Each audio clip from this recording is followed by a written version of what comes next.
Здравейте, Милан Пиперов. Участвам в конкурса на Фондация Денислав Тодоров, за да развия моя детска мечта и да стана професионален изпълнител. Мечта ми е да работя с музиканти, да се развивам и мисля, че това е точният момент и се надявам всички хора да дойдат, да видят и да усетят това, което творим ние, музикантите в нашата държава, и да видят, че има достойни хора за сцената. Йоан, разтопи ни с твоето изпълнение. Искам да те питам, от 12 години свириш на класическа китара. На колко си години? На 18 години съм. Откъде си? Град Плевен. Откъде разбра за конкурса и какво всъщност те подтикна да се запише? Историята с конкурса е много интересна, защото прибирайки се от репетиция в училище, намерих флаер на конкурса в кълфа на китарата ми, който някой беше сложил там, без аз да разбера. И това беше вечерта на 15 ноември, когато всъщност беше и края за записването. И аз реших, че това е моята възможност. Просто пратих записа и така се случиха нещата.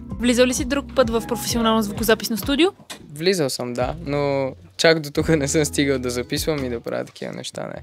Като цяло съм изненадан, по принцип не очаквах такова нещо и наистина много професионален екип и много добра работа. Доволен съм и съм щастлив, че съм част от това нещо и съм благодарен на всички.